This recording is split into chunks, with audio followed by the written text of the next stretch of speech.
Bonjour à tous et à toutes, mes amis, la fin est là. La fin de Goodbye My Friend. On va enfin savoir qui est le meurtrier. Cria François. Alors, avant de reprendre là où nous nous étions arrêtés, pronostic. Pour moi, Cécile n'est pas morte et c'est même elle qui a mis en place tout ce traquenard depuis le début. En effet, souvenez-vous de cette fameuse description de son cadavre lorsqu'on a découvert son corps. La jeune fille avait reçu 3 coups de couteau dans le ventre. Son visage ne se distinguait plus. Alors, ça aurait été la Éléonore de 2022 qui aurait écrit ça, j'aurais dit c'est bon, c'est plié, l'indice, il est évident. Heureusement, ce n'est pas la Éléonore de 2022 qui a écrit ça, mais j'ai bon espoir que la Éléonore du collège, celle qui écrit d'accord de cette façon-là, ait placé cet indice en toute connaissance de cause. Allez, on va pas laisser le mystère demeurer plus longtemps, c'est parti. La fenêtre de la cuisine était ouverte, ce qui permit aux ados de pouvoir rentrer dans la maison. Ils montèrent tous dans la chambre de Jessie, mais... Non! Cria Paul en se jetant sur le corps sans vie de la jeune fille. Un couteau de couteau seulement et trop tard, écrit en minuscule sur le miroir. Le salaud, je vais l'éclater! Hurla Paul en fonçant vers la porte. Mais Martha l'arrêta. Paul, du calme! Tu vas éclater qui? Jean, je voulais la protéger, mais toi, tu ne penses qu'à toi. Et voilà, c'est encore de ma faute. Tu sens pourtant pas trop dessus de la voir morte. Jean sortit de la chambre et retourna à la voiture. Tout le monde descendit. Ce flic, je suis sûre que c'est lui. Maintenant, il n'y a plus de doute. Encore T marqué? Non, mais je suis sûre. Bizarre, pourquoi marquer T sur les 3 premiers mots et pas sur celui-là? Je sais pas, c'est Jessie qui réfléchissait à ces 2 choses. Ok, on rentre chez nous. Personne n'en a rien à faire du cadavre de Jessie qui reste là dans la chambre en mode Osef. Chapitre 12. Bon, on a 2 morts, Cécile et Jessie. Ça commence à faire beaucoup. Alors ça fait 2 surtout. Ils nous cueillent à la queue lélé. Je me concentre. 3 mots qui forment une phrase. Je sais que le prochain sera Jessie. Et une phrase à côté du cadavre, trop tard. Ça veut dire quoi? Ça veut dire qu'il y a 2 personnes et non une. Comment ça? Eh bien, une première personne qui nous a fait deviner la phrase, qui a signé au nom de T, et les meurtriers qui a écrit trop tard. Ce qui vaut que le tué sait que ce T nous donne des indices. Oui, ça se pourrait bien. Merde, j'ai mal au crâne, hurla Paul. Nous aussi, Paul, on a mal au crâne. Je sais, c'est compliqué, mais le tueur sait exactement quand et où on sera seul. Moi, je trouve ça vraiment tordu, comme s'il y avait des caméras partout. Les ados levèrent tous la tête vers les murs. Proposition exclue.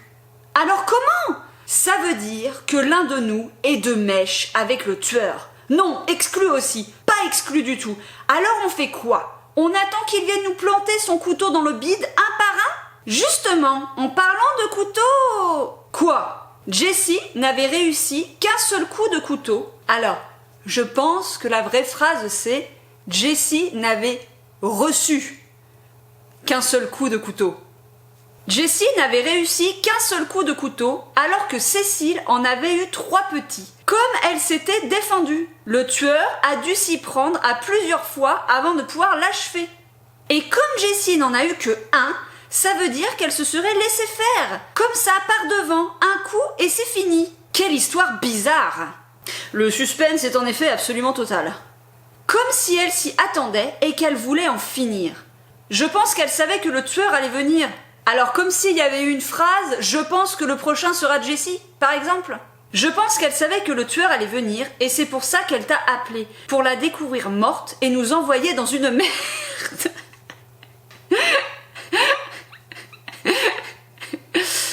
Je pense qu'elle savait que le tueur allait venir et c'est pour ça qu'elle t'a appelé, pour la découvrir morte et nous envoyer dans une merde, qui fait que l'on ne peut plus appeler la police. Mais pourquoi? Mais appeler la police? Au bout d'un moment, il faut appeler la police. T'as tout compris. Ah bon? Un traquenard, dit François. On retourne chez Jessie. Tous dans la même voiture, ils se rendirent encore chez Jessie. Par la fenêtre, ils montèrent dans la chambre de la victime. Oh, bizarre comme coïncidence!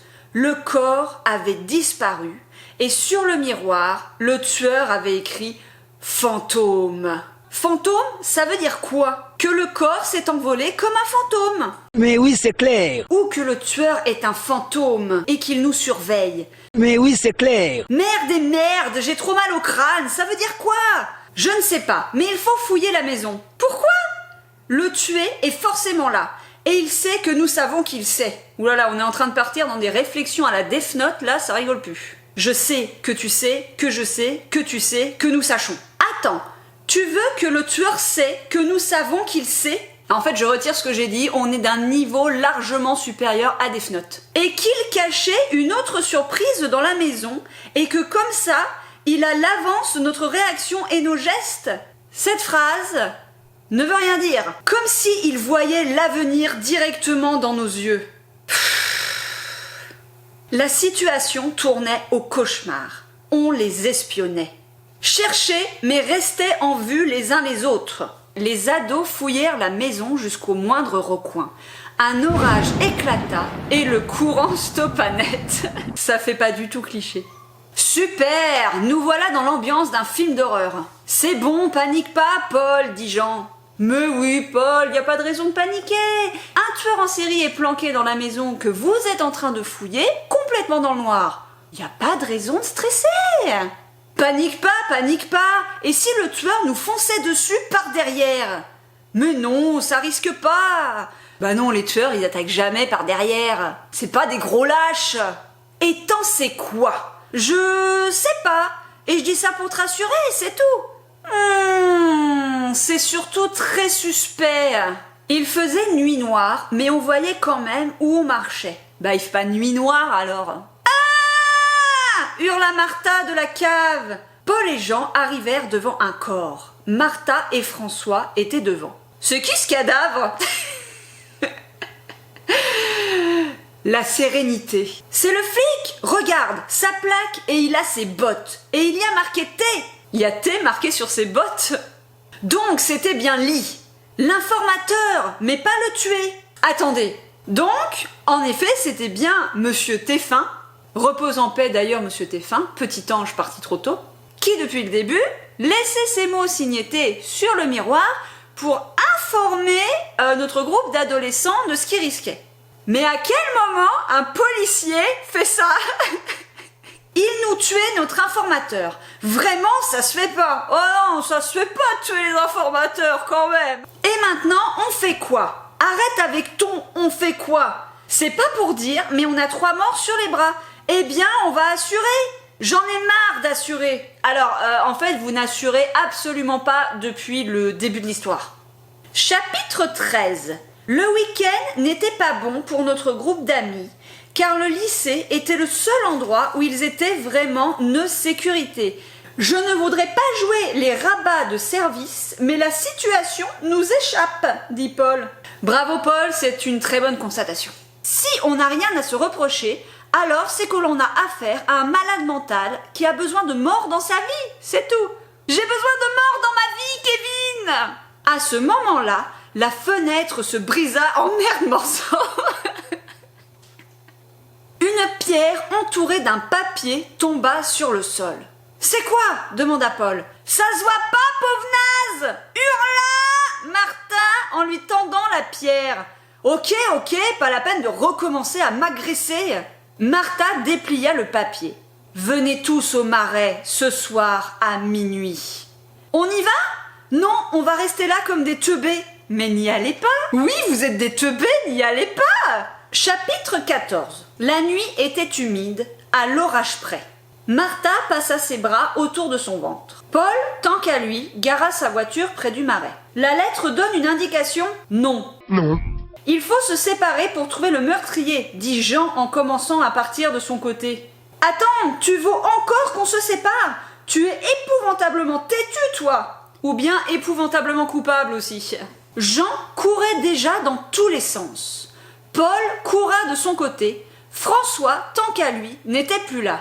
« Bordel, les mecs, c'est pas drôle !» hurla Martha en levant et baissant ses bras. J'imagine la scène. « Bordel, les mecs, c'est pas drôle !» hurla Martha en levant et baissant ses ses bras! Mais tout le groupe était à nouveau dispersé.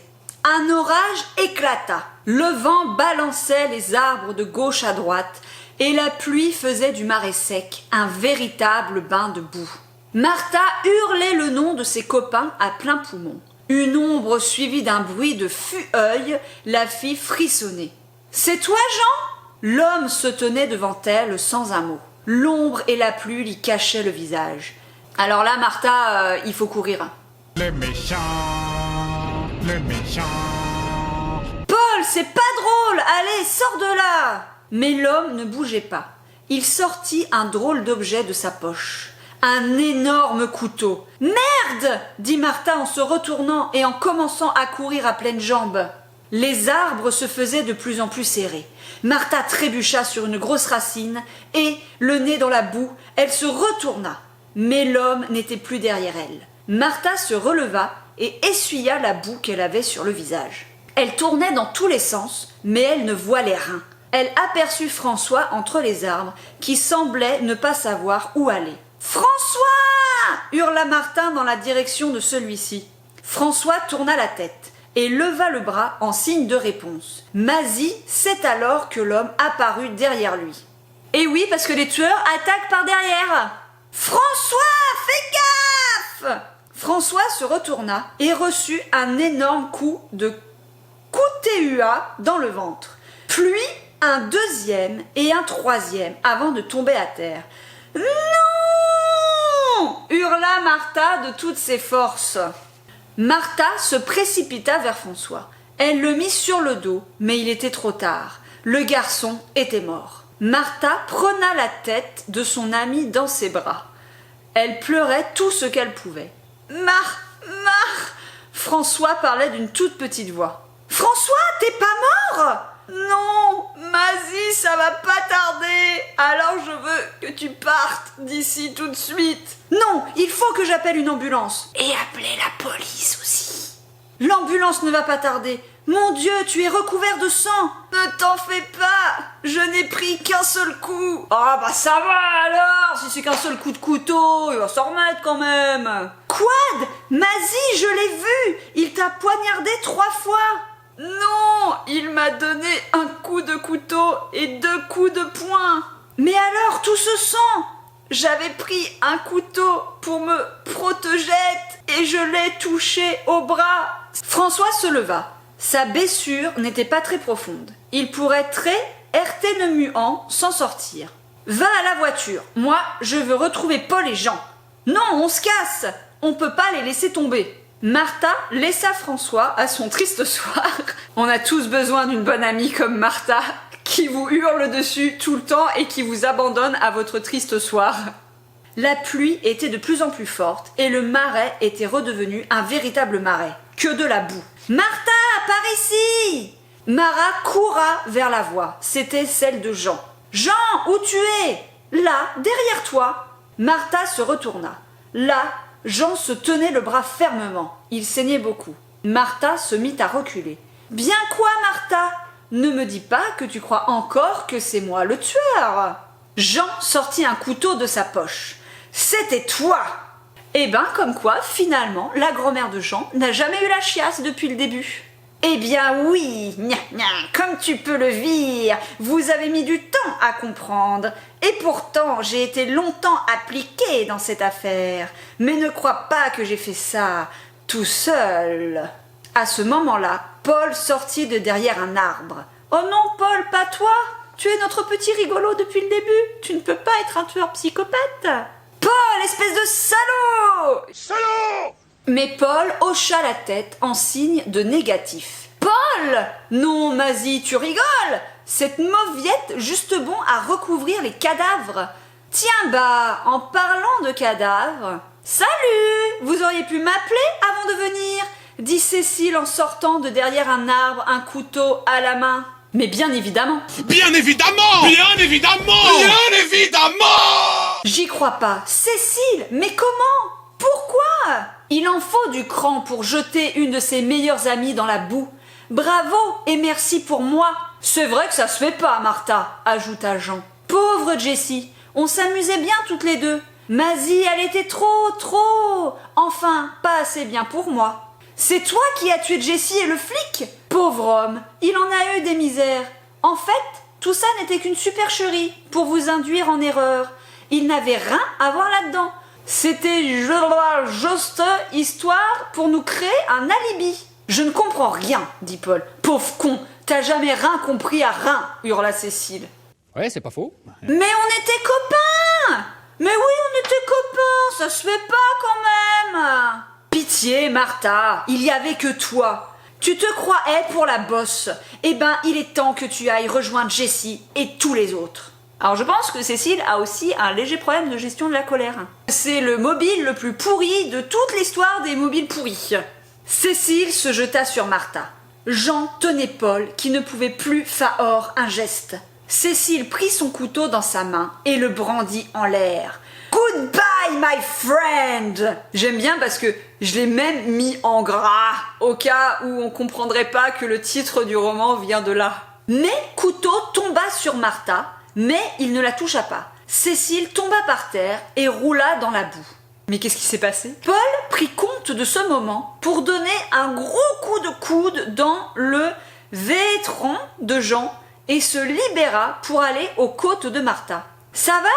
Merde, regarde ça! Paul tourna la tête. Jessie, une branche à la main, était là, debout. Oh là là, mon Dieu, ce retournement de situation! Quoi? Mais non! Elle était censée être morte! Hurla Jean. Désolé, mais j'ai de la ressource. Cécile se leva d'un bond et se précipita sur Jessie. Mais Paul bondit sur elle. Crois peut-être que tu vas décider de la fin de l'histoire! Cria Paul. Paul donna un coup de poing à Cécile qui lâcha son arme. Jessie la récupéra et bondit sur Cécile. Jessie poignardait ce qui fut sa meilleure amie. Cécile tomba à terre cette fois, bien morte. Jean hurla de toutes ses forces et se précipita sur Jessie. Mazie, c'est alors qu'il reçut 3 balles dans le ventre. Jean roule par terre, tomba dans le fossé et s'enfonça dans la boue. François baissa son arme. Mais depuis quand François, il a un flingue? Eh merde, tu pourrais pas prévenir! Hurla Paul. Désolé! Martha se jeta au cou de François. Paul poussa le corps de Cécile dans le fossé. Je crois que ces deux-là ne nous embêteront plus, dit Paul. Je ne comprends pas. Des malades, tout simplement 2 bons cinglés, répondit Jessie. Et toi, coussin et foissant. Pas con, coussin et faussant. Attendez.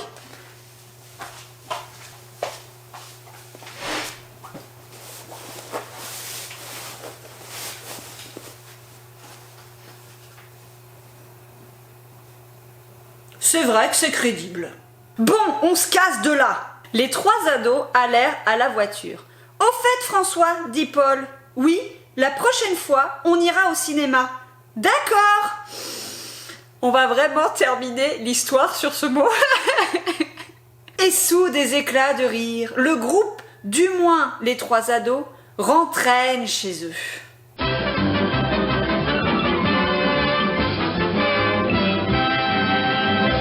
Bon, eh bien, ce fut nul, mais ce fut fun. C'est fou comme l'histoire n'avait absolument aucun sens, sauf pour Cécile. Je fais un petit tap-tap sur la tête de la moi du collège, qui pour le coup avait vraiment géré ce fameux indice. Par contre, le reste, c'était de la merde. Mais je me suis bien amusée à relire cette vieille histoire, et j'espère que vous avez apprécié ces 4 vidéos. Merci à tous de les avoir visionnés, je vous fais des gros bisous et je vous dis à très bientôt. Ciao ciao.